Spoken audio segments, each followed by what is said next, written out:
You're listening to the Everyday Astrology Podcast. I'm Hilary Scott, your astrologer, and I'm here to bring you the current planetary conditions.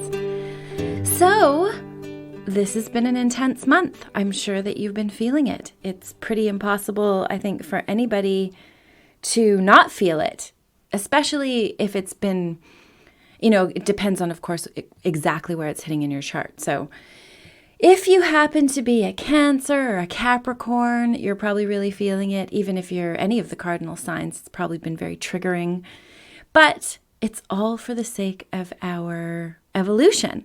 So if you can kind of like ride the waves and be there with whatever comes up, you can get to the other side of it. And it's just a matter of holding the space and holding the intention of going higher and reaching for love instead of fear.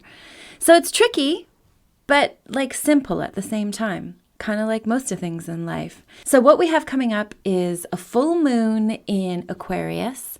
And leading up to that, we have the sun moving into Leo, and we also have Venus moving into Virgo. So there's a lot of shifts going on. The 21st is when Venus went into Virgo, and it's a lot different energy than the Leo energy that it was just in. It's definitely more practical and concerned, like more demure, more concerned with like fundamental health and not so much concerned with like showy beauty, that sort of thing. So it's, whereas Venus and Leo can get very kind of maybe superficial would be a good word, where it's just all about good times and fun and doesn't want to really deal with anything in reality. That can be a Leo trait. Now that Venus has gone into Virgo, there's likelihood that you will feel, more concerned about the actual facts of health, and you'll put value in taking care of yourself.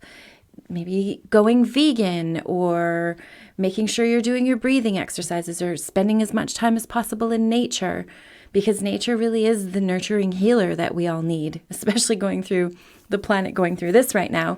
So you'll notice the shift. It'll be like, I personally appreciate the Virgo energy. I've been blessed with actually, and everybody I've ever lived with, including like everybody I've kind of partnered up and lived with in my life, including my dogs, have had Virgo moons, which is really interesting. And I appreciate, though, it can come with a fair share of anxiety and, being too aware of everything. It's also an amazing sort of growing, evolving, reaching for better energy, which I really appreciate. It's like growing. And also, you could never have a better assistant than a Virgo, because they can see all the flaws that you might not be able to see. They can see every little I that didn't get dotted or T that got crossed, or, even just maybe what's missing from your diet that could be causing whatever ailment you're experiencing. So Virgo is good energy, and we can use it to better ourselves and to kind of refine ourselves and become the best versions in a loving way, not in a like neglectful or critical way, but in a like, I'm going to do this because it's self-care and it's taking care of me, and I'm going to show love to myself. And that's a very good usage of this Venus and Virgo energy.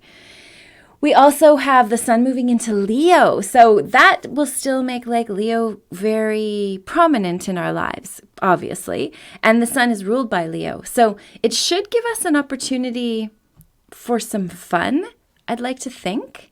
Although, from where I stand, I kind of have a hard time like tapping into that and seeing that things could be fun. I've been like definitely taking a traversing through the kind of dark side of everything, which is making seeing things as fun more difficult.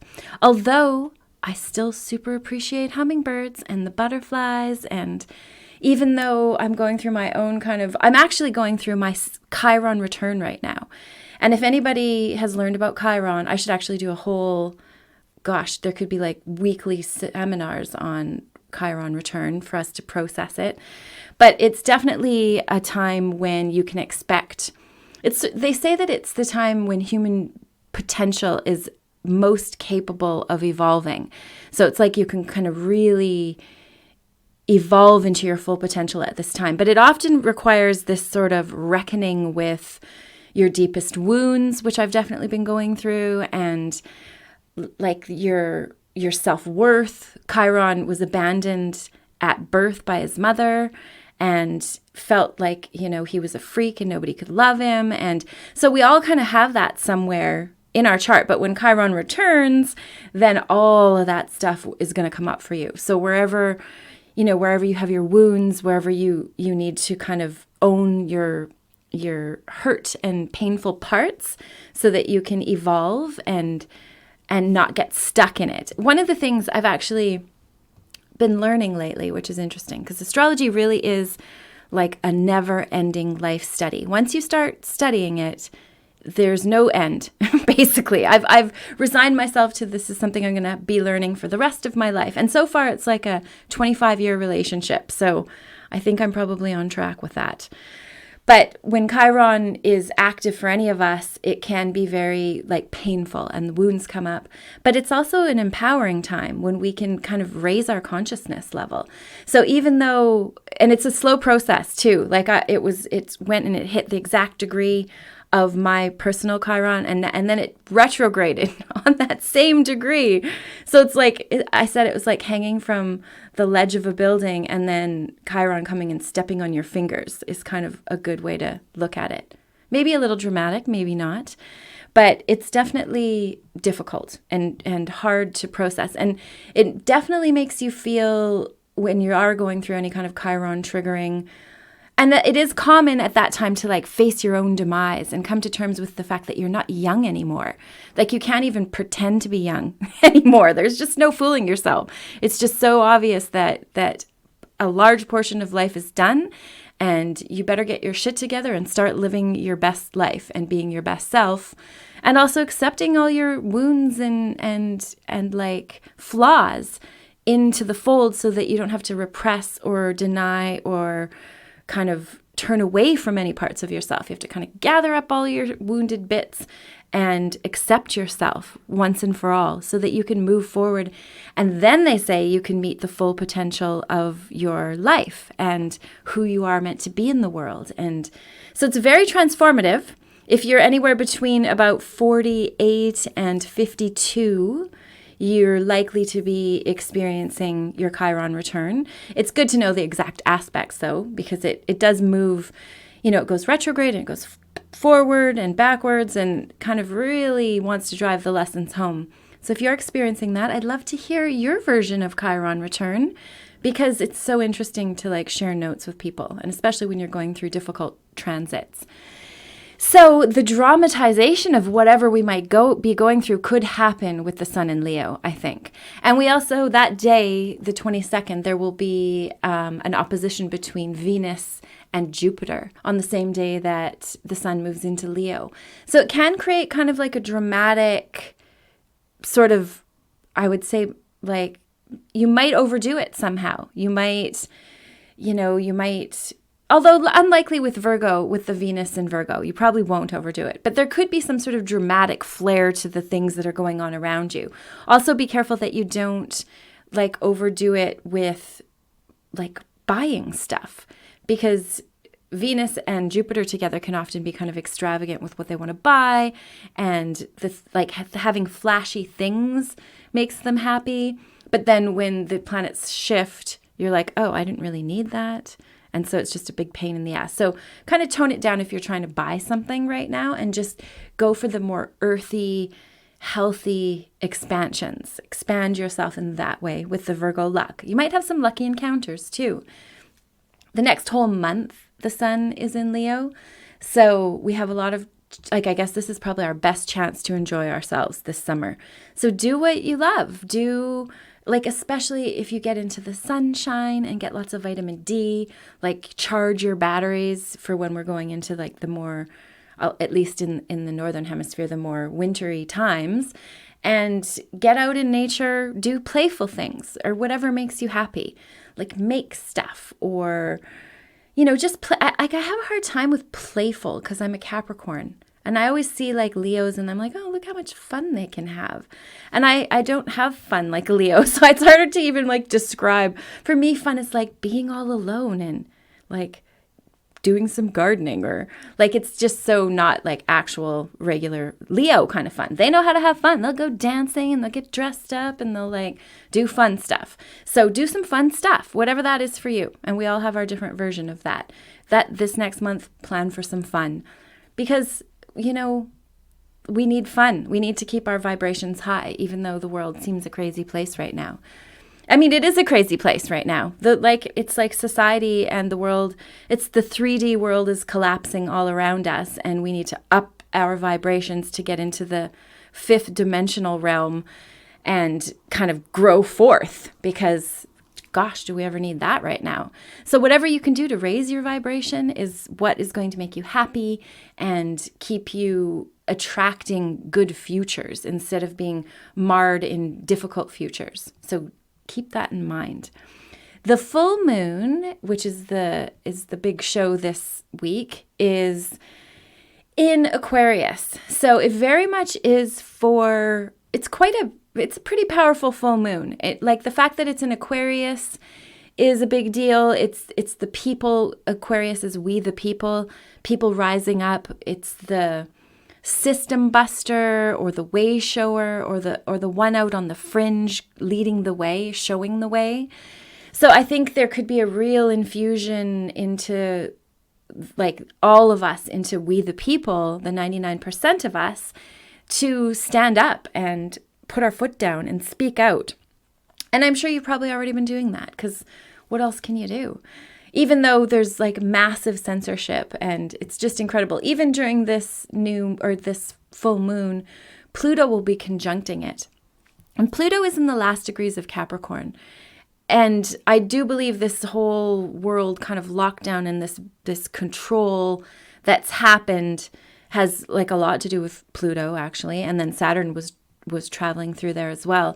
So there's this like definite need to kind of stand up for ourselves, I guess. Allow ourselves to be like in our power and see the truth and be willing to look and be willing to dig. And that's the thing. Pluto, although it's like also, you know, there's different vibrational realms or spectrums of all the planets. So Pluto can be like dark and controlling and manipulative, but it can also be like healing and evolving and like exposing, bringing to light things that have been hidden so that you can evolve. Even sometimes we'll have like a behavior that we're not aware of that is secret to us. Like we don't know why we behave that way, and we might not even like acknowledge that we're behaving that way. That's like a Plutonian kind of thing. A Pluto transit will come along and it will expose this like big wound you have, and the reason you behave this way, or the reasons that you're like a commitment phobe, or, you know, that you don't like to go in public, or that you have bad relationship with women, or whatever. There's like some sort of root, and Pluto will dig that root up. So expect that around this full moon. It's pretty like revolutionary, is a good word for it. There is like we're still kind of in the battle for the control. There's an opposition between Mercury and the moon, which makes me think that that Mercury will be trying to, like, there'll be something to do with communications. Like, obviously censorship is a big thing right now. So many people, I mean, I guess the average Joe sitting in their living room, not listening to anything. Like my dad, for instance, he refused to come into the future with, I have two dads actually, the one that raised me and the one that I met when I was an adult. But the one that raised me is come to the future, and he's kind of embraced all the technology. But my bio dad, he just kind of refused to learn computer, like even texting. He doesn't even text or anything. And so I'll be trying to share information with him, and he just refuses to believe anything I say. Like, okay, you believe what you want and I'll believe what I want. And all he does is like watch television all day long. So it's frustrating because I'm trying to, you know, share these new ideas or these new situations or new information with him, and he just can't like believe it. like unless it comes from the news or the television, which is interesting because that was the whole plan with the media and with television and movies, was to control our thinking, which that's why they call it television programming. And the media is, works for the government. Government means the mind control. So all of that stuff is doing a fabulous job. They must be so proud of their efforts, because apparently in Canada, where I live, 80% of the population has been injected. So I don't know if I should believe that or not believe that, but obviously the propaganda works, and it's frustrating. That's the sort of frustrating opposition that you could experience with like Mercury information, trying to get it out. And then this like stuck in the old ways, not wanting to know, not wanting to hear, not wanting to listen. So we kind of all are under that influence to a certain degree. So be careful. Just be aware that you've got those obstacles to deal with, I guess. It could also it's important to balance that's the opposition. You want to not one or the other, but both. So there could be an integration of information right now too, or like new information that comes to you, new thoughts, new ideas that you're able, especially if you're open-minded, to integrate and accept. And that's a good thing. There might be an argument. There might be a feeling of like misunderstanding, but there's also this very powerful, I guess, evolutionary, revolutionary energy coming in with this full moon. We also have a trine to Neptune, which I think is really lovely. Not a trine, a sextile actually. Whenever the planets have the good aspects, it's like a blessing. It's like an upliftment that helps us sort of deal with the more difficult things, which is yay, because gosh, like how hard can it be, right? So with that Neptunian energy tying in, maybe you'll get to see the spiritual side of it, or you'll understand sort of more the galactic understanding of raising our vibrations and transforming from a collective of fear into a collective of love, and that sort of very spiritual understanding that we are all one that can come with Neptune. Also, it's great for making art or music or whatever you find connects you to the spiritual realm. Maybe you connect with your spirit guide, or you have dreams of your loved ones, or like have dreams of a past pet that you lost, or the dream world can be very active and rich, and there's just a lot of imagination mixed into all of this, which I think helps because there is difficult stuff going on. There's a lot of kind of difficult aspects that we're all dealing with. So, and there's definitely, I think the Aquarian energy is really lovely because it is for the people, and it comes from the grassroots, like comes up, and it's not power down. It's like power from the bottom and on the ground kind of thing. It really is evolutionary. The age of Aquarius really is about all of us and what's best for the people, not what's best for the controllers of the people. So there's kind of like a spiritual battle being fought, whether we are conscious of it or not. You can really look around the world and see that.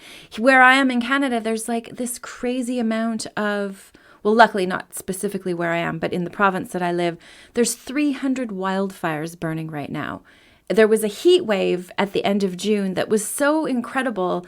It was like, and I'm on the coast, I'm on the West Coast, so it rarely gets above 30 degrees. I jokingly say that we get 7 days a year where it's like 30 degrees. The rest of the time, it's very temperate, usually like, in the 20s in the summer, probably not over 25. But for this like 10-day, 2-week period, it got up to 45 degrees. It was so insane. And everything freaked out. I mean, it's like a rainforest where I live, so there's like lots of lush greenery everywhere, and everything started dying because it's not used to being like pummeled with this incredible heat. Nobody has air conditioning because we're never that hot. I was at like watering our flowers and our trees. I have these cedar trees, and I'm like watering everything for like 2 hours a day, trying to keep things alive. I didn't succeed with everything. And it was shocking. It reminded me of like, this is suspicious. This is like this is weird weather programming. It reminded me of snow in Texas. That just doesn't happen. But it happened this year. So that was kind of scary. It actually, all where I am is a big spot in the world that raspberries are grown. And it wiped out like 70% of crops for some people. And blueberries got wiped out. So I thought, this is like how a food shortage could happen, I guess. I mean, we don't all live on raspberries every day, but it's important to have raspberries in your diet. They're very good for us. So there's weird stuff going on the planet. Very dramatic, very odd. And if you can just kind of hold your space and stay in a place of love, then it helps everyone else do the same thing. And it's not easy. Like, it isn't. It's not easy. We also have, there is a Mercury trine on the 24th, Mercury trine Neptune, which is pretty lovely. But that same day, we also have the moon conjuncting Saturn and the moon squaring Uranus. So yeah, it like one minute we're feeling okay. And then maybe the next minute we're like, burdened by, Saturn is burdened. So maybe we're burdened by worry. Maybe we're burdened by fear of dying or aging. Saturn has to do with all those things. That can happen. There's just sort of like triggers to all of our sort of our human fears. Our human fear body is being very manipulated right now. So whatever you can do to, like, you don't want to spend all your time in fear, but you also don't want to suppress your emotions. It's like a delicate balancing act where you need to express your feelings and let yourself feel them, even if they're unevolved or, like unsophisticated. Just let yourself feel your feelings. I've found lately, and I think this has to do with Chiron, but I'll be like, some little thing will trigger me. Like maybe I see a dog on getting rescued, or like it could be any little like tiny thing. And I'll have this like huge cry, this like big gut wrenching, like I'm like, this is definitely blowing it out of proportion. Like, where is this even coming from? And I realize, hey, you're going through your Chiron return. Like your deepest wounds are being triggered. So even though I don't even know what I'm feeling or why I'm feeling like this level of like sorrow or emotion, it's just this relief to like sort of sob it out for a few minutes. And then I'm like on with the day and feel better.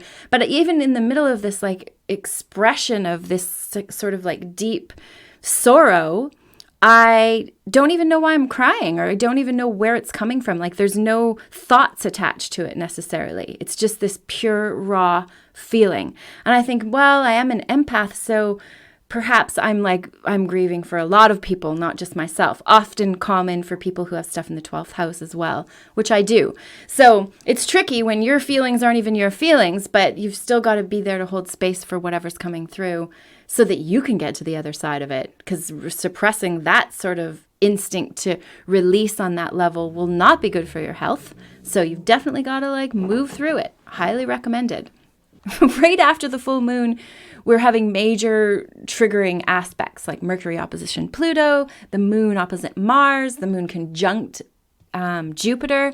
That can make us be like, it could be really fiery. There could be a lot of like, maybe really honest expression. Maybe there's going to be some kind of like, I keep thinking like expose or information that we need to hear will come out in the world, and that will be helpful and healing to humanity. I actually just heard that there is a case being filed in the US that they've actually been like fudging the vaccine injury reports, and there's 45,000 more that have kind of perished in the first 3 days of the injection than are listed on the public records. And there's the court case that's going forward with this because it's being hidden from people, which obviously, that's not great. People want to know this stuff. People want to know what's actually happening.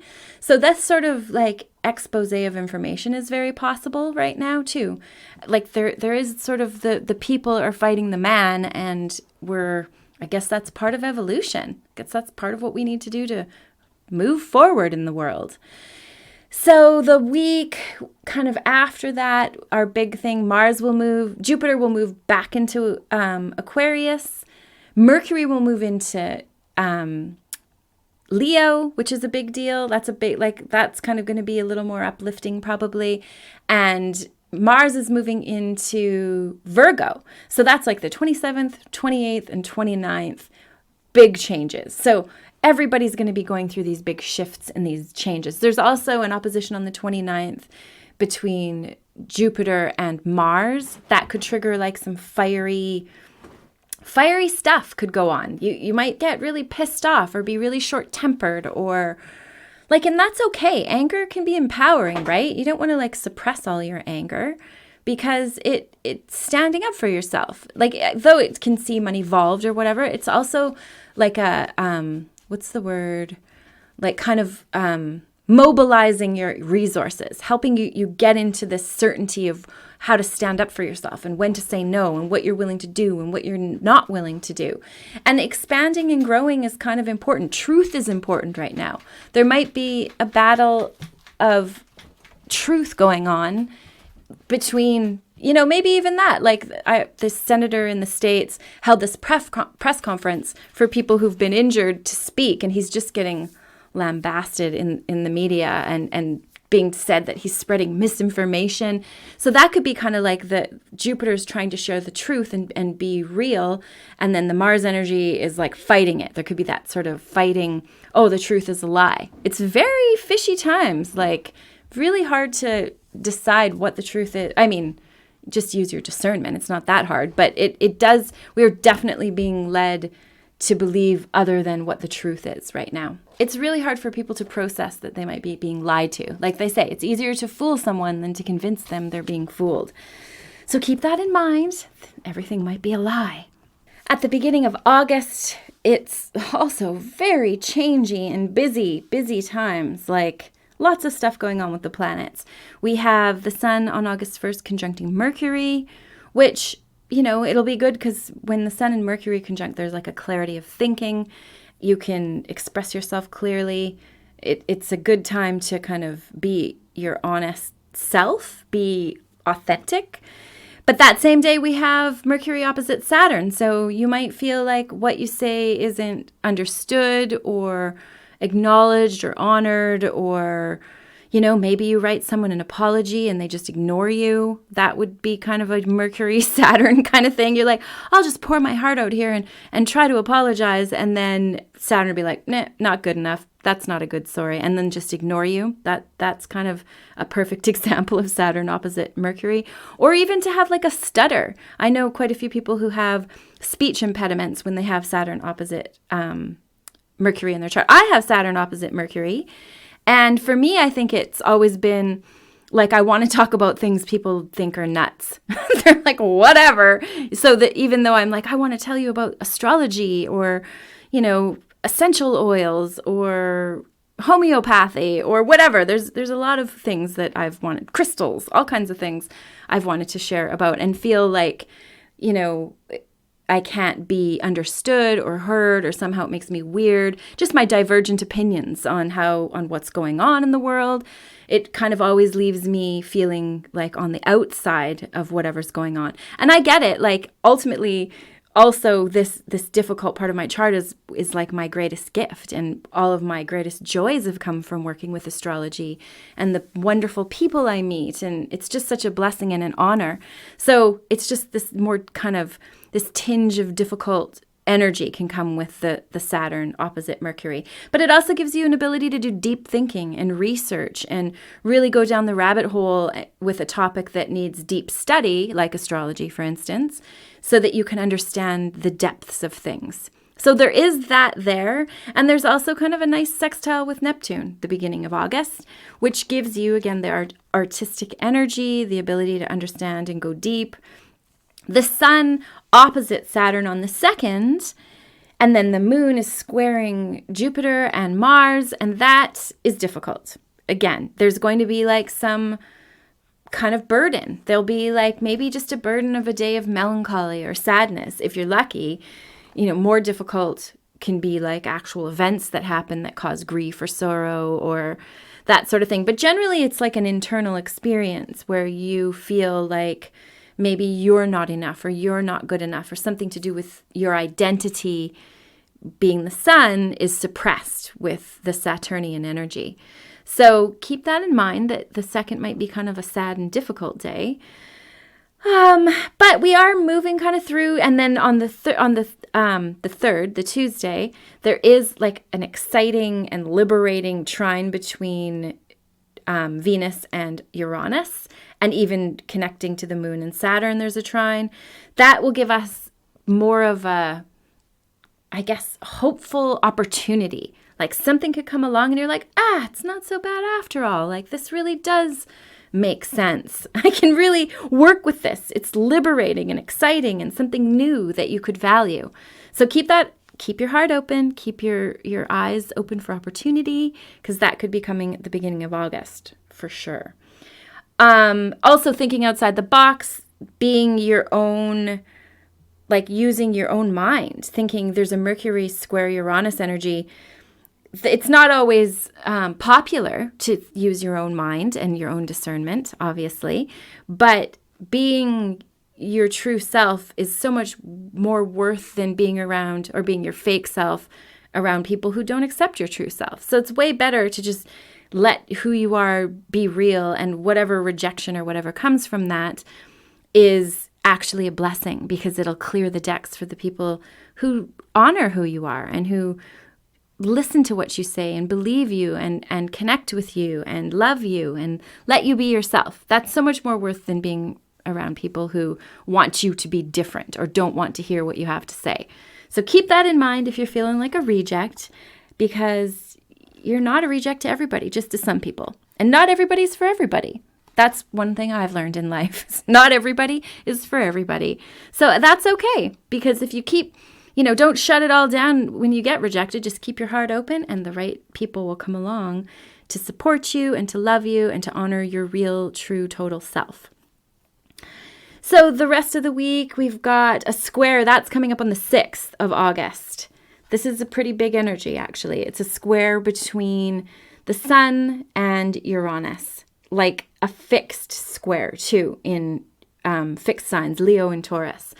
So there could be a battle of the wills, or part of you wants to evolve and do something different, and maybe, like, I think of travel. Maybe you want to travel, but you can't, because there's all these restrictions, and you're not going to, jump through the rings of fire to meet the restrictions. So then you've got this this feeling of, I want my freedom, but I can't have it. And that could cause some real strife inside of you. But you can always kind of tweak reality so that you don't desire freedoms that will compromise you or your health or your life, and instead find new ways to experience freedom. So that, that's sort of a difficult one to watch out for on the 6th. It's the Sun squaring Uranus. That same day, too, there's other stuff that can give it, like, you get it. You're going through it. You feel the feelings, but there's this spiritual understanding with Neptune there helping you get it. And then Pluto's tying in to help you go deep so that you can figure out what you need to get so that you can move through it. It's very, very growth-inducing, all of this difficult aspects, really. And as we head up to the new moon, it's kind of smooth up into the new moon, really. And we're going to be a new moon the day before the new moon is relatively, it's not going to be a huge shocker. There is an opposition to Saturn. Gosh, Saturn's sure been busy. I guess because the sun is in its opposite right now. But it definitely, you're going to just need to stand in your power and feel your feelings and be okay with the Saturnian information that comes to you. Like maybe you have to deal with grief or sadness or too much work. That's kind of the easy one. You've got like you're burdened by responsibility, or that like maybe even your own inner responsibility can tie in with Saturn. Saturn can be a real like downer, real difficult energy to deal with, and so sad. Like sometimes I just get so tired of being a Capricorn, because you just tap into like, especially if you're an empathetic Capricorn, you tap into like the sadness energy or the grief energy. It's really easy for me to feel others' grief, which is, a lot. You don't really want to be feeling others' grief, but I've been learning to transmute that energy and kind of, remove my energy, which is actually, that's a pretty good little trick to teach. It's called transmuting energy is basically what it is. So if you're around energy that isn't good for you, that you need to, like that it's a lower vibration, or maybe like you're in a situation where someone's in grief or in panic or some kind of like, very intense lower vibrational emotion, you can pull your aura into about an inch away from your body. So it's like this bright light all around you. And then kind of with your mind's eye, remove your energy into a higher dimension, into the fifth dimension, let's say. Remove it from the space that it's in and put it in sort of like a holding space around with light all around you, so that anything that's in this 3D reality that might get stuck in you can just pass right through. And then once you move out of that more difficult energetic situation, you can put your own energy back into the space and expand your aura, and you haven't taken anything on. And this really works. The thing that's tricky is that you have to remember to do that. You have to, like, my neighbor across the street actually fell and hurt her hip, or not just hurt her hip, broke her hip, and then had to have a hip replacement. And it was all this sort of sudden, she's actually in her second Saturn return, but there's all this sort of like sudden, like shocking, life-changing stuff that came up for her, right? Like now she apparently, when you have a hip replacement, you can't even bend over for 3 months.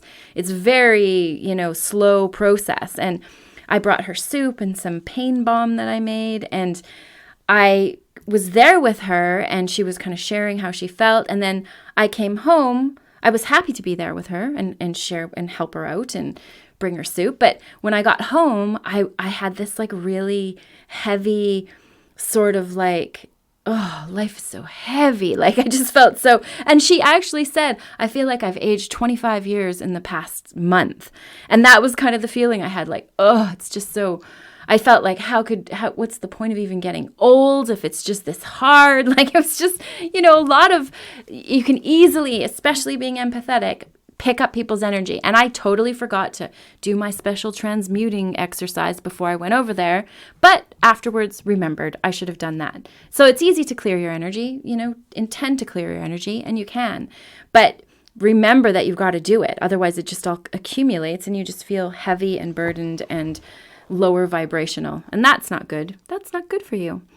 So make sure that you come into your heart, make sure that you do what you love, make sure you say what you feel and be who you are, because that's how you attract others that can accept and love and support you in that. And we the people. We need each other. We need each other to progress. We need each other to lean on. We're humans. We like to cuddle, it's kind of important. So that's it for this next 2-week period. I hope that you make the most of kind of all these difficult aspects and big changes that are going on, but also be kind to yourself and have fun and do fun things. Get out in nature. Find what makes you feel joy and feel joy.